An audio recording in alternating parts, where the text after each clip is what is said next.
નમસ્કાર, હું ચિરાગ TV9 ન્યૂઝમાં આપનું સ્વાગત છે। સૌથી પહેલા સમાચાર મુંબઈથી, જ્યાં મુંબઈના લોકો માટે સોમવારની બપોર ગરમીમાંથી છુટકારો અપાવનાર રહી છે। ભારે પવન સાથે ધૂળની ડમરીઓ ઉડી અને આ સાથે તાપમાનમાં ઘટાડો થઈ ગયો છે।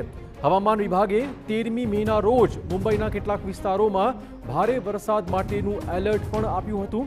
આ સાથે ગાજવીજની પણ શક્યતાઓ વ્યક્ત કરાઈ હતી। ખાસ કરીને થાણે, રાયગઢમાં ભારે પવન ફૂંકાવાની શક્યતાઓ જોવાઈ રહી છે।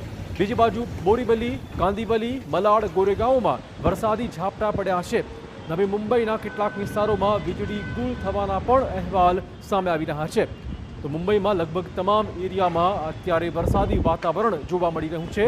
અમુક વિસ્તારોમાં મોડી સાંજ સુધીમાં તેજ ગતિ સાથે પવન ફૂંકાશે તેવી શક્યતાઓ પણ દર્શાવાઈ રહી છે।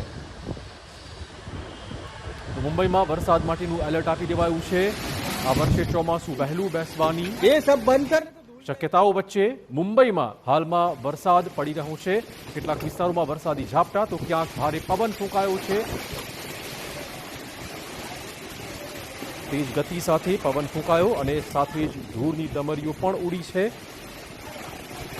થાણે અને રાયગઢ જેવા વિસ્તારોમાં પણ ગાજવીજ સાથે વરસાદની હાલમાં શક્યતાઓ સામે આવી છે। મુંબઈમાં વરસાદનું એલર્ટ આપી દેવાયું છે। અનેક વિસ્તારોમાં અત્યારે પણ વરસાદી વાતાવરણ જોવા મળી રહ્યું છે।